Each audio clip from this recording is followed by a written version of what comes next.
Hi, I'm Steve. You're watching Gear Stuff and Things. Today on the channel, we're going to be talking about this guy right here, which is my newest acquisition. It is a baritone guitar. Expect no less, because that's what I do here on the channel. A lot of baritone stuff. Myself, Bun, Nick Hill, there's a whole community of us, baritone obsessed. You should definitely check that out. Some bigger YouTubers have even jumped on board lately, and that's pretty cool. Either way, we're talking about this one. This is a baritone. It is also a 7-string. And if you didn't see the title already, I'm not sure how you didn't, but if you're not familiar with this model of guitar, we're going to talk a bit about this guitar in particular. And we're going to talk about the actual details and specifications of it, because I have not really found a lot of videos getting into the details of the instrument. I found plenty of people playing different versions of it, but not actually going into the details associated with the instrument. So I wanted to do that. Even ESP doesn't really have a great video explaining the specifications of this instrument. So I'm going to get into that, and yeah, here's a little playthrough, and then we'll come back and we're going to talk about this guy.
All right, friends, well, I hope you enjoyed that playthrough. I tried to keep it more in the Deftones world because this is, after all, Stephen Carpenter from the Deftones signature model guitar. If you're not familiar with him, he's a guitar player of the band Deftones, which I just said, but if you're not familiar with him, doesn't matter. He's a guitar player for a band that is quite popular, and he's one of my favorite guitar players ever, and there's just something about the simplicity and just treating each thing he does really to the song. The riffs serve the song, the parts serve the song. It's minimalist, but it works, and it's some of the most memorable stuff ever, in my opinion. I really love the Deftones. They're a huge deal to me. So I've always wanted one of his signature models, and this is just one iteration of it. Several years ago, he had a traditional 6-string model, which was the same body shape, but a transparent green. They made some black versions of it, sunburst as well, Daphne blue. And yeah, he's been with ESP for 25 years. There are many versions of his signature models, and this is the 2019 version of his signature model. So things of note, of course, this is a 7-string guitar. If you're not familiar with 7-string, we have our basic E to E, and then we have the addition of a low note, which is B traditionally. I have it tuned to drop A just for chugs and fun.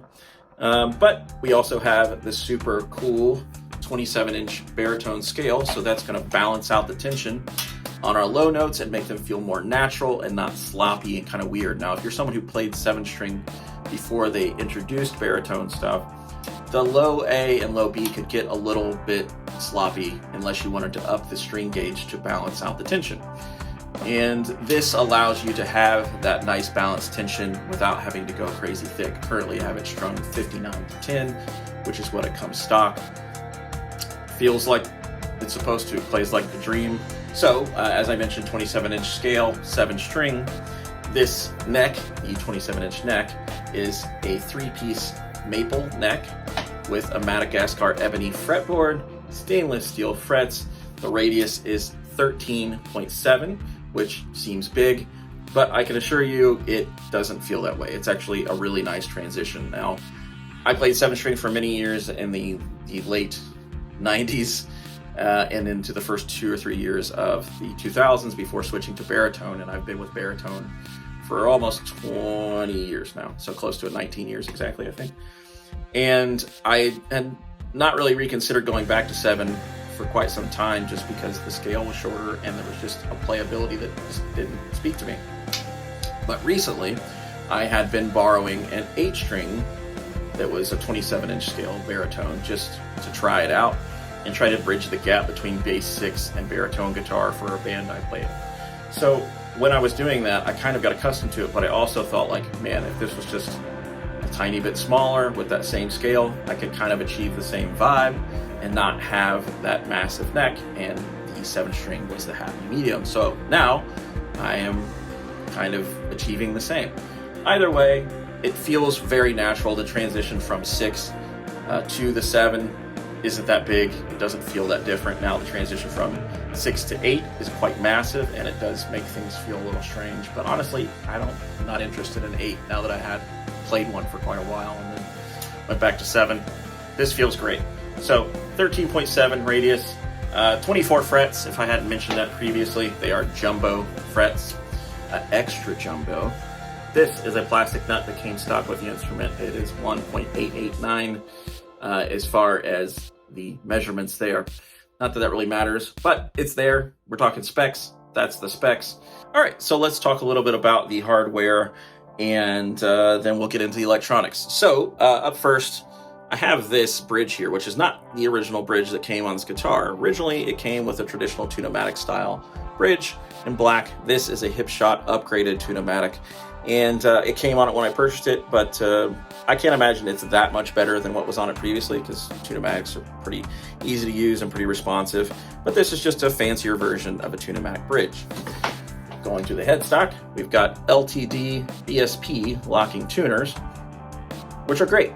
Makes changing strings pretty quick and snappy, and if you're dealing with this many strings, or at least the extra string there, it's great to just be able to blast through a nice string change very quickly and have some stability there with locking things in. Moving from there into the pickups and the electronics. So the pickup here is a Fishman Fluence Stephen Carpenter Signature Series humbucker. Now, if you're not familiar with what Fishman is doing with humbuckers, I'll very quickly explain there. So pickups as a whole have been designed kind of the same way for about 80 years. They're traditionally taking coils of wire and wrapping them around bobbins to a particular wind count to affect the overall output of that pickup. Very cool. Traditional pickups are amazing. Winding your own pickups is incredible. But the fine folks at Fishman decided to do something new with pickups. So after 80 years of pickup designs being arguably the same all the time, they did their own thing, where they're actually printing basically computer boards in stacking them and then allowing that information to transfer like a pickup. Now, there's more to it than that. You can go look it up. But arguably, it is an extremely new way of thinking of pickups. And I am someone who does not like active pickups traditionally, but I can very, very confidently say that these pickups sound really natural and responsive, low notes and highs. Everything just shines through when you're playing big, thick chords, especially when you're tuning low. Sometimes things get lost in translation, and this just doesn't do that. It's really impressive. So let's talk a bit about this pickup a little more specifically. So the Stephen Carpenter Signature Series Fluence is an adaptation of the Fluence Modern, which is their modern high gain pickup. His has 2 voicings, as all of them do. One of them is the traditional active voicing, so this kind of recreates the tone he had with all of his EMG era guitars. So once he switched from 6 to 7 string, he switched to EMGs and stayed with them until basically the Fishman stuff came to him. So we've got the tone associated with a traditional EMG, I think an 81 here. We pull out there, we go into the passive setting. So that passive setting is designed to sound like a Seymour Duncan JB. And it does a great job of that. I actually end up using that setting more than the active setting just because I like the way it shines through with the mid-range. Now, the biggest differences between those two settings is the active setting has pretty much a strong low end cut. It is very tight and responsive, which is amazing, especially if you're doing chuggy stuff.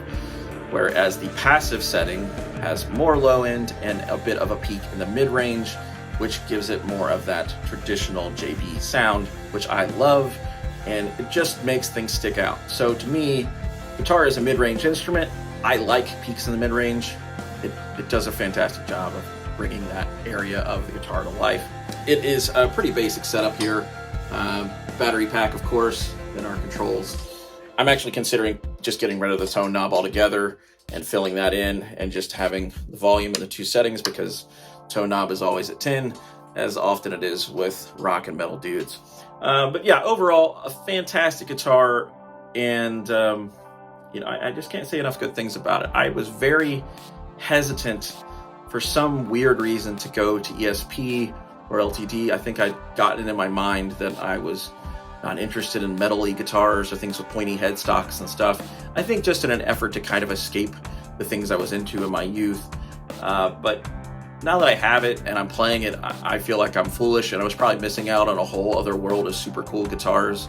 And I'm ready to get back into it. Maybe it's just because I'm 40 and I'm boring and trying to recapture some youth or something. But either way, this SC607B baritone 7-string from ESP LTD is incredible. It's a dream guitar if you're someone who likes 7-string, but you want to get into the baritone world and have the flexibility to do different low tunings and stuff, and just have something that's simple, plug and play, has nice responsive pickups that are just going to sound great for pretty much anything you plug into. It's a spectacular instrument, and I feel like it deserves love. And honestly, I'm kind of curious to jump into some of the other really cool baritone stuff that ESP is cranking out. Now, I do wish that they would make them a little bit longer than 27, but there are plenty of 27s available from ESP LTD now, and I can't wait to try those out as well. This is just where it starts for me, and yeah, so hopefully you enjoyed the video. If you have any questions about the guitar, or there's anything that I missed and you'd like me to get into further, happy to do that. But until next time, it's been me, it's been you. This is Gear Stuff and Things. Yeah, if you haven't subscribed already, consider subscribing, hitting that bell for notifications. I've been a little bit slower to get videos out these days, just life, get ready to sell the house here. As you can see, my room is pretty well cleared up and stacked up. So we're getting ready to move, and just a lot going on. But once we're moved and all settled, I plan to build a nice little video studio and jump back onto this pretty much full on. And I can't wait to do it, and can't wait to hear from any of you. So until next time, bye-bye.